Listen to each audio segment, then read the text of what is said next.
So I just came back from watching Final Destination Bloodlines, and I definitely think that y'all should go check it out.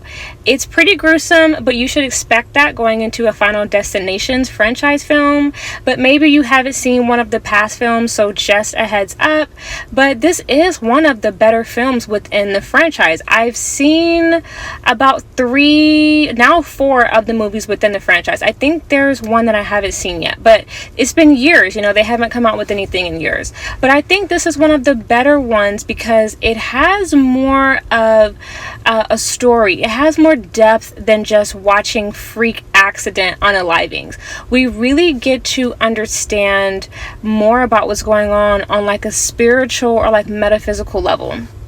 I think this movie is really talking about generational curses, and that's what made me go to see it when they said like Bloodlines, because it talks about how, first of all, you really can't cheat death, and death has a way of wanting to like fulfill a particular prophecy, and when you try to like mess with that, death like has a way of like coming for you for trying to mess up like its natural order of things.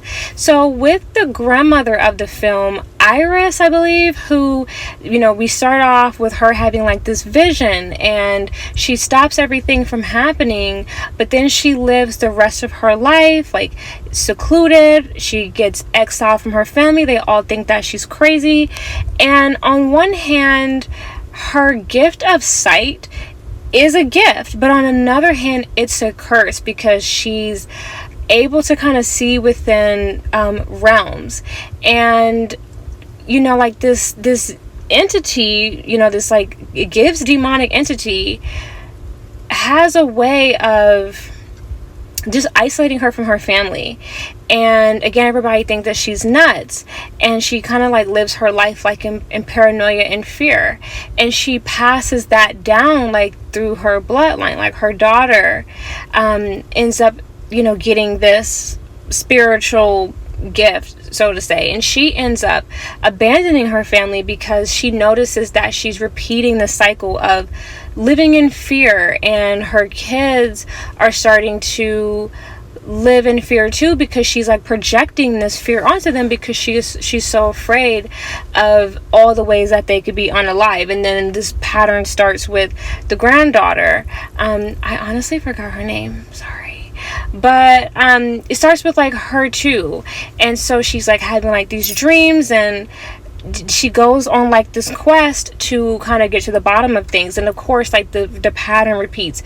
People think she's crazy, and it takes repeated unalivings for people to realize like, oh no, like she's not crazy. Now, I do find it interesting how the grandmother has to sacrifice herself in order to help her granddaughter like get the gift to try to, or get the book to like try to crack the code, like get this book of like decodings that Isis has like or Iris has come up with. But also her name being Iris is like interesting, right? Because like Iris is like the eye, like she has the gift of sight to see. So like that's really interesting there. I also find it really interesting at the beginning of the film, the little boy who, in my opinion, was infected or like possessed with the spirit of Satan, because he's just so mischievous. And it was really good to see in the vision when his fate ended up falling back on him, literally with the piano. But also peep that too, because the devil is an angel of music, and like a musical instrument like falls on the kid, and I think that is symbolic of Satan like sacrificing him after the work has been done, after the dirty deeds have been done. He sacrifices him too.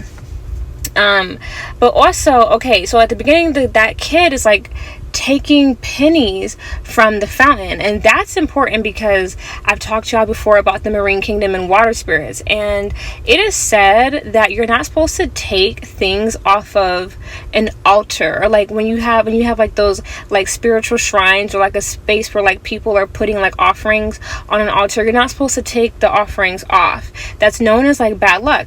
And so with the kid like taking, and like that penny was a reoccurring thing, like the coin was a reoccurring thing theme. Also, Peapod, it was a penny and not a quarter, and like pennies are supposed to be going out of rotation next year. Just catch that.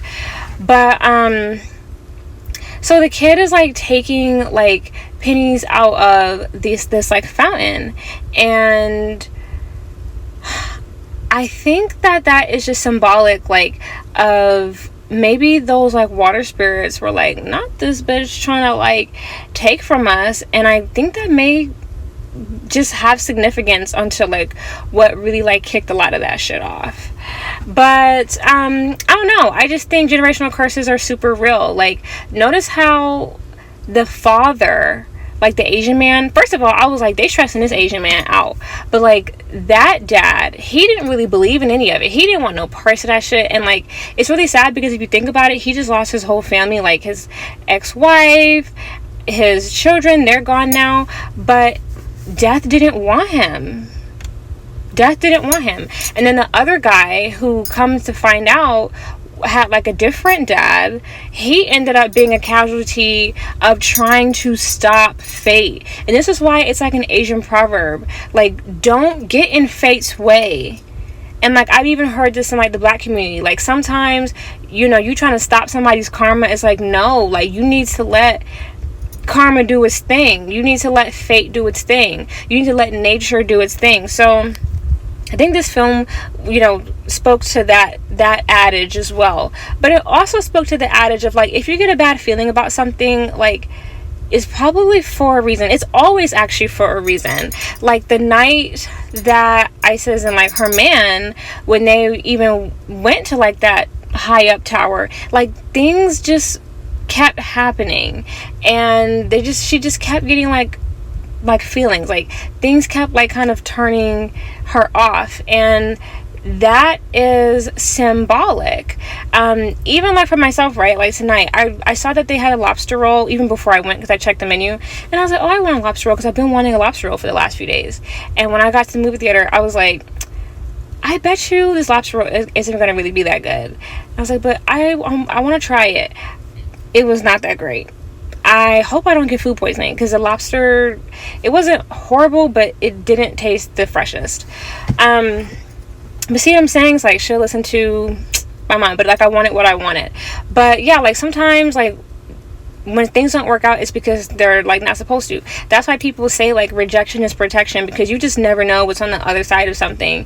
Also today, I was like going to an interview, and I just ran into like all this traffic, and like come to find out, it was like the last day of school. They got out early, because I was like, why is there so much traffic? And on the way there, I was like, I think God's trying to tell me something. I made it to the interview, but I was like, I won't be surprised if this interview doesn't go well, or if like their vibe is weird. Just because whenever I have trouble getting to a place, like I always think it's a bad sign when like I'm headed to an interview, especially, and if it starts raining, that's a bad sign.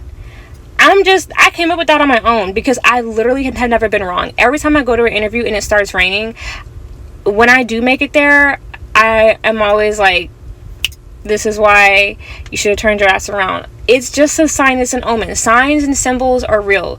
God speaks to you in a multitude of ways. When things are not working out, it is for a reason. When you get to a place and like too many bad things are happening in a night, or too many things are off within a night, it's a sign you need to get up out of there. The energy is just not right. Let's talk in the comments. What do y'all think?